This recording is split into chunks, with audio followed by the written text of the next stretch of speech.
Join us and unwind with a good book. Welcome to Relaxing Reads.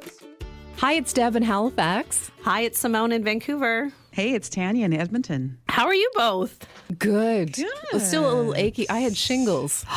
Is that what you ended up having? Yeah. Yes. I initially thought it was the flu because there are similar symptoms, and my body was really achy, and I actually had a really bad cough, and I got a puffer. So it just progressed like throughout the week. And then by Thursday, I was leaving the studio and I could barely lift my right arm. It was so painful. And I'm like, I don't know what's going on. And then I did some research and I had a rash. But initially I thought it was from my sports bra. And I had mentioned it to a nurse practitioner who I'd seen, who got me on the puffers. And she said, just keep an eye on it. And then I started Googling, okay, rash with flu-like symptoms, and up pops shingles. I'm like, oh my God. And then I started going through, I'm like, oh my God, oh my God. So I had like just a couple like around my elbow, and it's still very tingly, and I get these shooting pains like out of nowhere. And the doctor said that it can continue for weeks and even months after it's done, but oh my gosh. And my mom's had it, and I've known a couple of other people. Actually, a girl here at work, she had one near her eye, and they were really concerned that she was going to lose her sight. Really? I didn't know it could get that serious. Yeah, quite serious. So anyway, if you've had the chicken pox, you're at risk, right? You are at risk. So I can't give you the shingles. And it's actually our own body that opens up to what becomes the shingles later in life. So I just couldn't, the doctor said, don't be around babies like under a year or pregnant women or somebody who has their immunity is compromised because of some other underlying issues. Wow. Like, when do they encourage getting a shingle shot? Because I've had friends who have gotten it in their 30s, but before it was like you would get it, like you were told you were going to get it later in life. So it was like 50 plus. But it's like, if you want to be counteractive, like, should we be getting it younger? Yeah, apparently. And I should have taken the advice of my colleague who had it a year ago and got the shot, but I never thought of it again after she mentioned it. So now I can get it in a few months' time. But then I started hearing from other friends who've had it a couple of times, once in their 20s where they barely noticed any symptoms except for the rash. And the second time around really took them down. So it's something that I feel like it's only been talked about in recent years, or more people are talking about having it or knowing somebody, but it can be quite serious.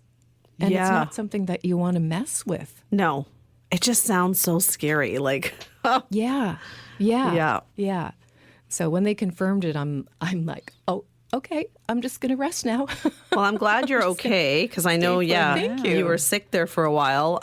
It's just the time of year. I feel like we've had a lingering cough in our home since Christmas, like kind of just passing through everybody.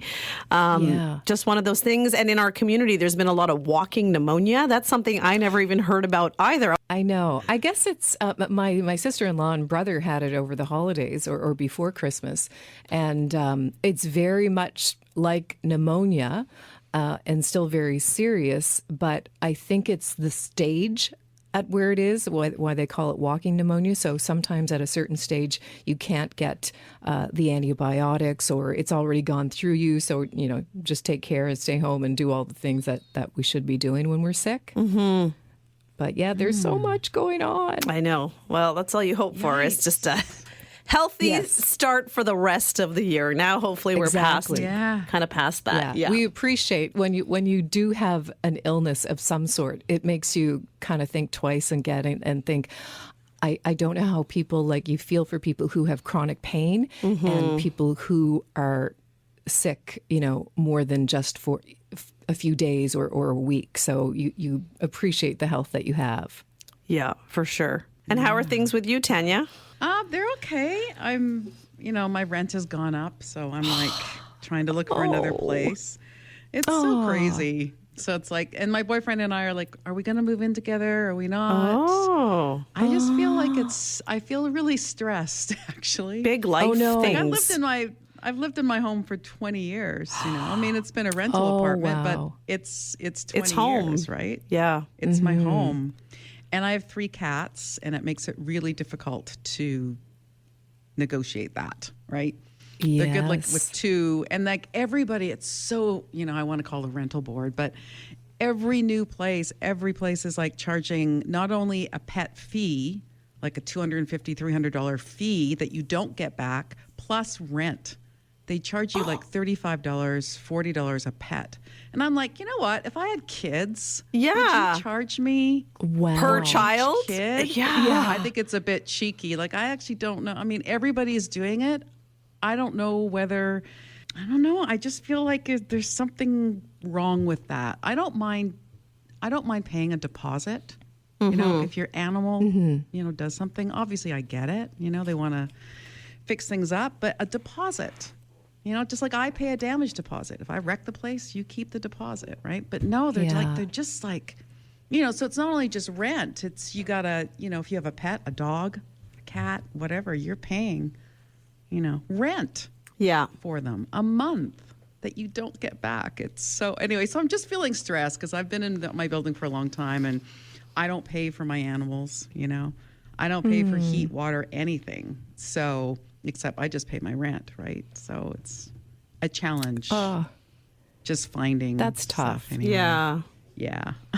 So I'm feeling a lot of stress. I hope I don't get shingles. Yeah. No. And you know It's what? the last thing you need. That is a thing. And I think we seem to do a lot. We multitask. We just keep taking on more things, and we keep on taking more things on and putting them on our plate because we know we can do them. We've done them before. But eventually our body says, not this time. So, like you've what got happens to be with careful. Brooklyn. I was just going to say. What happens with Brooklyn? Yeah. Oh, my gosh. So crazy. Anyway, So crazy. So that's me. It can only get and I have better. a trip I have to take, and I shouldn't even say that. I have a trip I have to take because I won this gift card, and it's like, it's awesome. Like, I won it last year. I had a year to use it. I haven't used it yet. All travel has to be completed by April 17. And it's like, you know, it's a trip anywhere they go. So I'm just like, I don't know who to put on the ticket with me. Is it going to be Greg? Is it going to be my sister? Is it going to be, you know? So I get caught up with all the details, and it makes me actually not able to function at all. It's so stupid. Like, anybody would dream for something like this. And for me, it's just crippling. And I don't know whether it's just because of all the other shit that's going on. I just feel like, probably. You know, anyway. Yeah. It seems like when you have a lot of decisions to make, I think that's it. You start thinking of like the overall, like, the enormity of all of it, as opposed to just saying, okay, I'm going to break this down and, you know, do this, but it's all happening at once. So it's really hard for you. But you know what? You'll get there. And before you know it, you'll be on that vacation. Life will be sorted, and you will think back and say, you know what? It was a tough couple months, but at least I'm here now, soaking up the sun, maybe somewhere warm. Thank you. And it'll all work out. It always does, right? We stress it. about things, and then it just always works out. Yeah. Yeah, we're putting out the positive energy for you. Exactly. Good vibes. Energy. Yes, Yeah, good vibes. good vibes. Yeah. All right, let's get into our discussion. Deb, tell us a little bit about this book. Our latest read, Brooklyn Thomas Isn't Here, is a novel by Alli Vail. Her best friend is missing. Her career is a disaster. She's stuck living with her parents, and now her heart isn't beating. Can Brooklyn Thomas confront her past to save her present? Brooklyn Thomas is pretty sure she's mostly dead. She can't feel her heartbeat, and she's disappearing. Her reflection keeps vanishing from mirrors. No one else seems to notice, and to top it all off, she's hallucinating stars from all her favorite TV shows who want Brooklyn to pull herself together and face some hard truths. This book explores how women contort and minimize themselves to fit the role society and family offer them, and the serious price they pay for doing so. The one thing that I took from it, or not just one thing, but one thing that I think a number of readers will get as well is the donut theme. And every time I put the book down for a moment, I thought I should really go out and get some donuts. I'm with you. I was like, I don't eat as many donuts as maybe I should consume. Like you're hearing about people walking in, getting their daily donut or doing that. And I was like, I need to start eating more donuts. I'm totally with you guys. There was like that whole craze, at least here in Edmonton, where everyone was doing cupcakes, like little cupcakes, and wedding, people would do like wedding cake cupcake things, and it was very elaborate. And now it's like donuts. There's so many donut shops here. And when I was reading this book, I mean, I could just taste those donuts. So good. And all the people who worked there, they were all eating donuts, and I don't think that they were gaining any weight. And I'm like, I want to know how that happens. Well, I think a lot of them were in their young 20s. They were young. Yeah. It doesn't, It hits speaking different from then. experience, it doesn't happen. I worked at a donut shop, coffee shop, and used to take home some of it, like at the end of the shift, the old donuts that didn't go, they're like, okay, split it, take it, do whatever you want with it, because otherwise they were throwing them out. And I put on like what did they say, the university, the college 15, Freshman 15 or whatever. Yeah. I put on a few pounds by doing that. So then I had to say, no, I don't need those day old donuts. We'll just leave them over there in the corner. Exactly. But, the donuts were the sweet spot in the book. There was a lot of heavy stuff in here. There was. Yeah. It's definitely not a light read. It's relatable. And when we talk about the donuts being the soft spot, I think it's because it's comfort.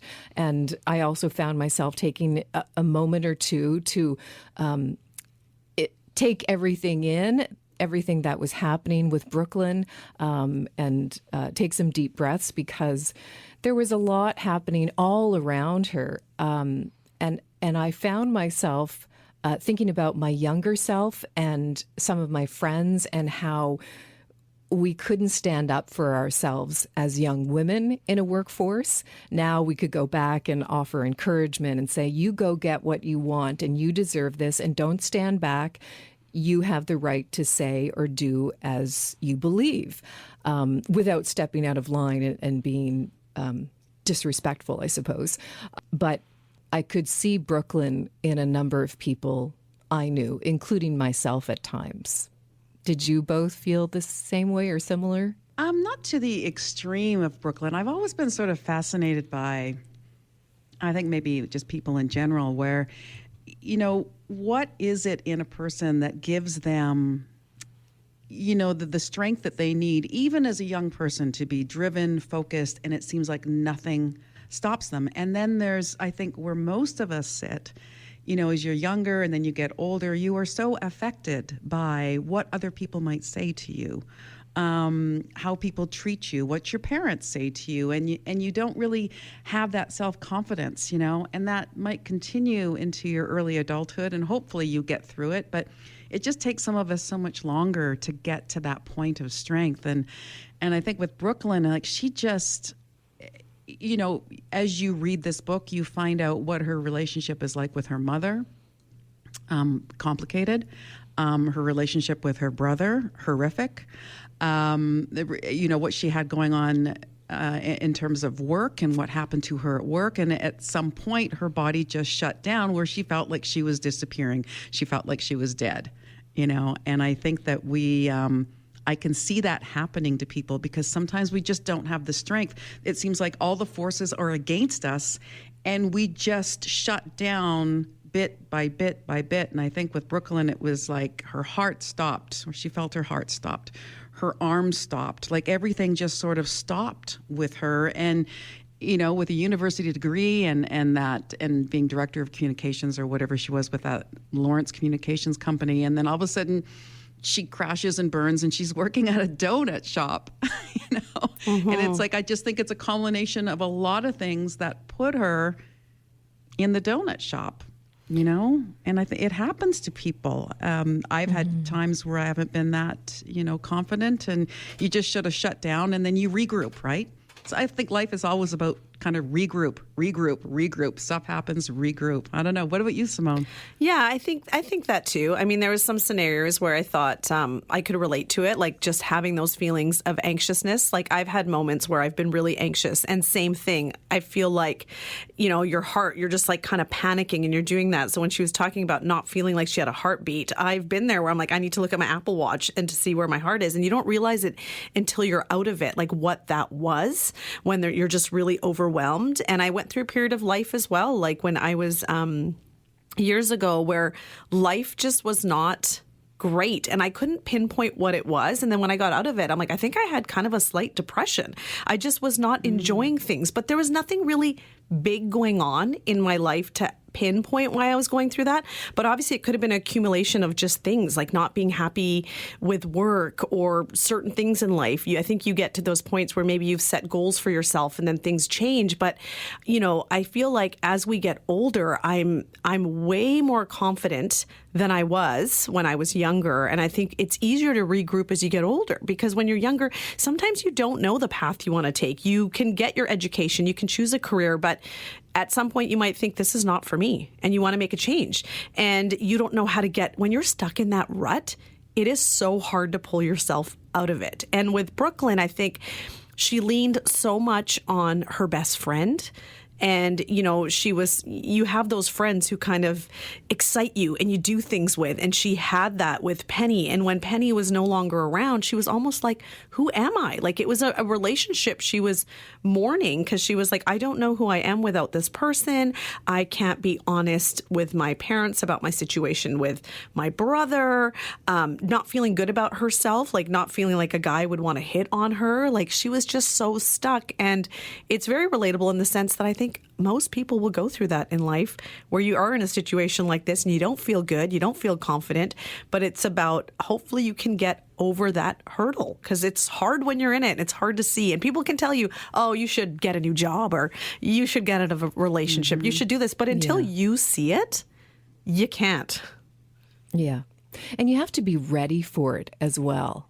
You can take the advice, you know and understand what is right for you, but until your whole body, your mind, your soul, everything is ready to move on and go get whatever that is, you can't do it. It seems like such an easy task, but talking about Penny, her friend, being around, I think when we're younger, and now as well with our friendships, our core group of friends, we feel such comfort, and there's always a bit of an adrenaline high. There's a rush when we're doing things with those people who mean so much and who get us, our little tribes, that when they are missing, a part of you is missing. So I think maybe that's where she was fading, and she was not feeling like she was her complete self, and she didn't know how to find that part of her again, or at least mend it until she got over this particular hurdle. Mm-hmm. And like the work challenges, like being in that environment where you're dealing with a mainly male-dominated industry or something like that, and just being told time over time that you're not enough or you're not good enough. Like, that's why I think now with the future trying to be more female in corporations and organizations who are understanding that, hopefully that is going to be a step in the right direction for women not to feel a certain way. Like, I know feeling that way when I was younger, and it still happens, but that's just work that needs to be done there too. Yeah. I mean, in the workplace, honestly, it wasn't that long ago when women, a friend of mine said that his wife experienced this when she was working in radio as an executive assistant, and that she would have her ass pinched by a general manager. And just certain types of behavior that were just accepted, and that wasn't that long ago, so we actually have come really, really far. But yeah, there's some awful situations that women have gone through in trying to better themselves and try to be equal, and we're still not there yet. We still have a long way to go. But, this book does explore that, of what Brooklyn went through with this company that she worked for. She would do up releases and that sort of thing, and then it would be redone by somebody else in the firm, unbeknownst to her. Like, she'd find out about it afterwards. There was a sexual altercation within the office, which kind of prompted her that she left, right? But then it just makes you angry that these things are even happening, and that's why she had to leave, and she wasn't standing up for herself, and she couldn't tell her mother because her mother was completely disconnected from her. She had a star son, and I felt like she just didn't connect with her daughter. Now, mother-daughter relationships are difficult or can be difficult, but wow. I felt like this whole book is sort of, with Brooklyn, just trying to find out who the real her is and having her voice. And, when you had a childhood friend like Penny where you did everything together, and then she goes and changes her life and you're left and you don't know who you are, it's difficult, This whole book is just her trying to figure out who her true self is and having the guts to live it. And I think that's why she feels so immobilized and not seen and invisible. She just doesn't know. I mean, there's a thing where she watches a lot of TV and it says that, reality sucks. Like TV fills in the gaps, where life kind of leaves off. And let's talk about like what she ended up doing. She hallucinated, or she had all these television women that she watched when she was a kid, and these 4 women, all named Emily, different spellings, all come visit her at different parts. Like when that first happened, when she was talking to somebody in her room, I'm like, what's going on? What is it? Hypnagogic? What is it called? Hypnagogic. Hallucinations. Hallucinations where you actually, I did have a definition of it. Anyway, it's an actual real thing that happens to people. Like they say 70% of people have experienced it. I'm like, well, I haven't. I haven't either. I haven't either. Well, the doctor... I have had dreams of, either celebrities or people that you've met through work and you can't figure out for a while in the dream sequence, how do I know this person? And then you see them the next day or you see them down the road and they come into play. So when there are certain dreams, the experts say, that it makes sense if you look at what's going on in your life or look at the people around you. You could see those people and how they come into play and what might ever be going on in your mind at that particular time. But as far as having that happen in reality, live time, I've not experienced it. No, I've not experienced it. Someone did say once, like if you are thinking about something or you have an idea, like right before you fall asleep, think about it and say, how do I flush out this idea? And apparently when you sleep, your subconscious helps you flush out an idea like that. So that's what I recently saw or read somewhere. So with her, I think it was that same thing. She's in and out. She's about to fall asleep. She's not fully there. And then she's just... the answers she's looking for are coming to her in that form. And it was really weird. Like up until the end, I was like, is this like the Sixth Sense? Is she not here? Like what's happening? I thought it was really weird. But it was interesting that they were all Emily's, but there were all these characters that were like strong, like badass women who had done all this stuff. And it's like, that's what she was searching for. She was searching how to be more like them. And that's what was coming into play. But it was so interesting that when she went to the doctor, it was just like, are you on drugs? Are you doing drugs? Like, what kind of drugs are you on? And it's like, I'm not doing drugs. Like, this is happening. So it was interesting that they were there and they were helping guide her along the way when she was lost. And it just kind of shows you, it's that belief or support system. So she didn't have it in the form of friends, her mom, best friend. So it was coming to her in different forms. So it's like, however you can pull from it, it's just, it's interesting. I've never like read about stuff like that. And I didn't realize 70% of people, that's a huge number. We need to walk around and be like, are you having hypnagogic hallucinations? They say like 70% experience it at least once in a lifetime. Once in a lifetime. Okay. Not repetitive like what happened with Brooklyn. But I've never even heard of the term. So no. Yeah. That's why I love reading. You just learn stuff. You learn so much. You do learn stuff. Like, we can manifest a lot of things, can't we? Good or bad, when we're thinking about, if we're struggling with something, like, oh, it's never going to happen, never going to happen. And then you start to think some more positive thoughts, and one or two little things fall into place.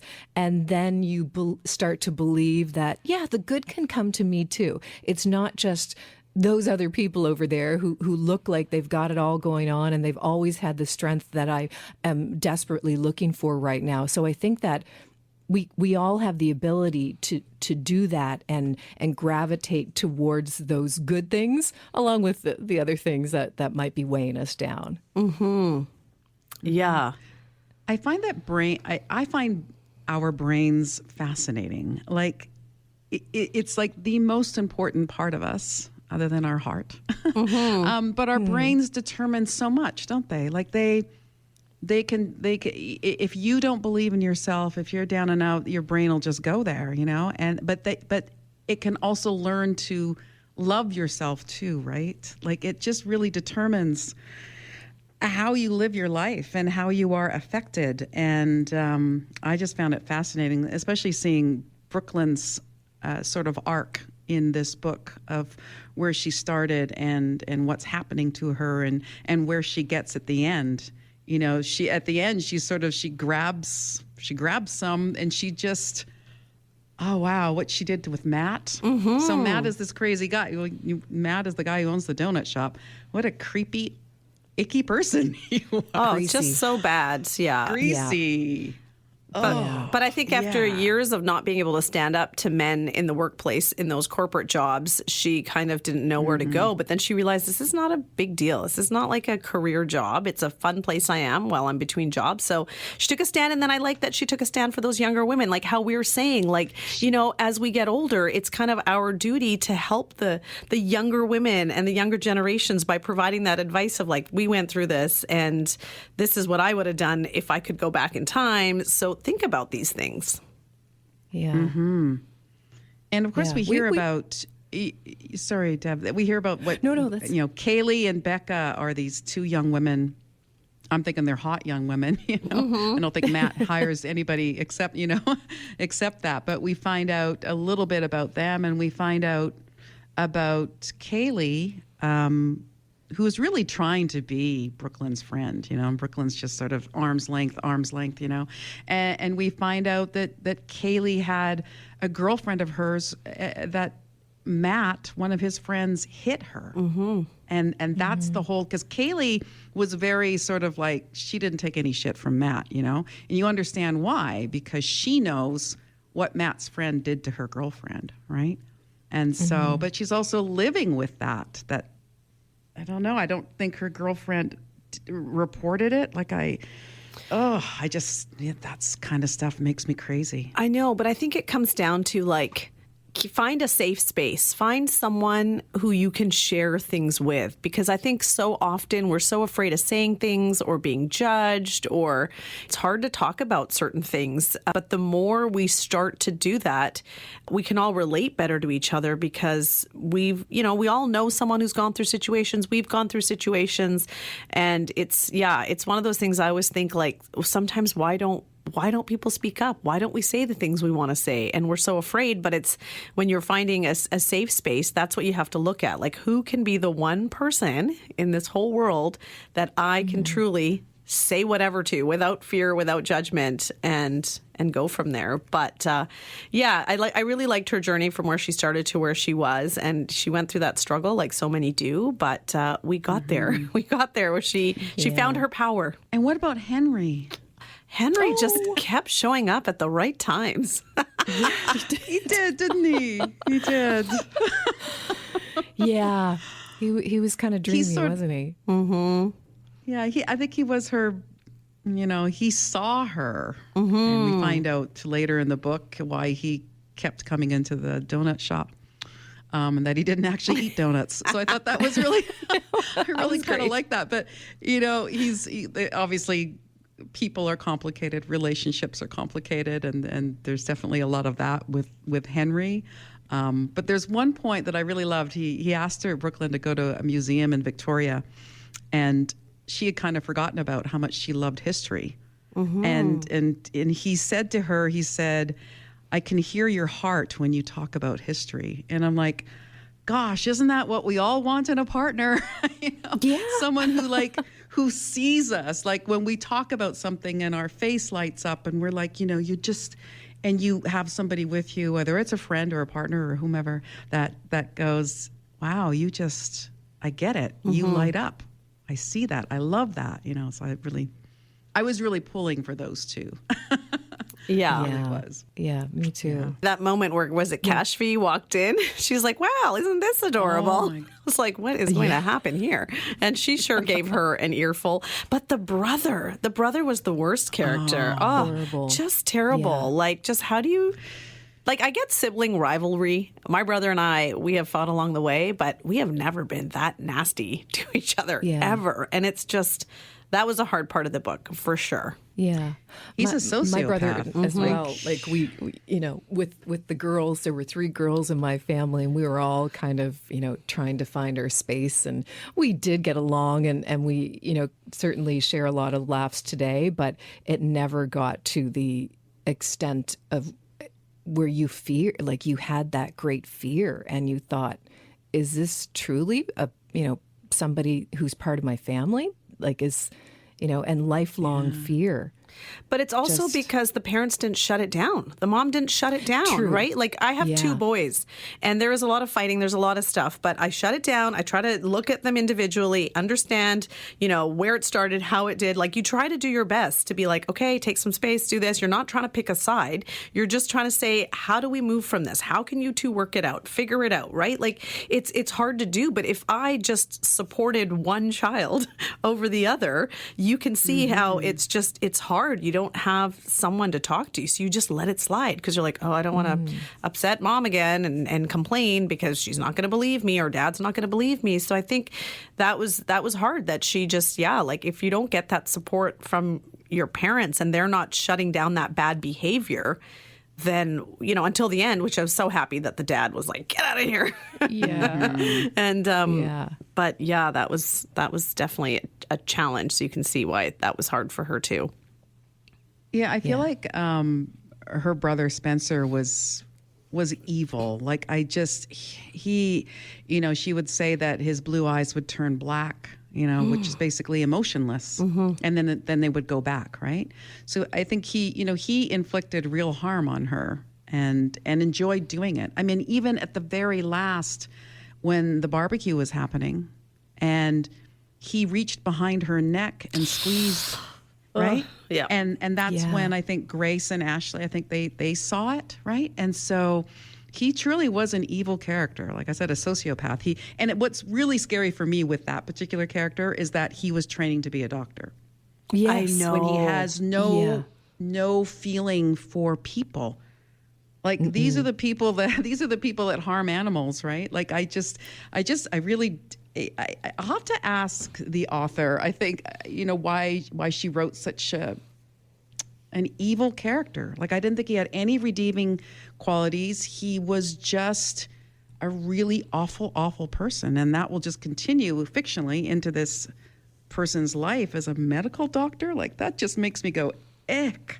Horrible. Yeah. Yeah. Frightening. Yeah. It was Grace, wasn't it? Grace that came around at the party. It was Grace. And I liked her. clocked him. She had. I know. Yeah. There were some great place. characters in this book. Oh, yeah. Great characters. There are, yes. Yeah. Yeah. I mean, it seems like very she's relatable. And she seems like now she's found like kind of her new group. She's got Henry. Henry's friends were all very warm and accepting, and she's finally come out with the truth about a lot of things. So I think she's on the right path forward. Yeah. Yeah. And there's that scene towards the end where she does have the, hallucinates Penny, and that whole part of the story too is just, how your best friend, everything that you plan to do changes, right? All of a sudden this other person wants to do something else and goes and does something, and then she's off and she doesn't come back. And it's just sort of that heartbreaking moment where she truly, feels that Penny is gone. And it almost made me cry. I almost cried at that little part. Yeah. Because it's just like,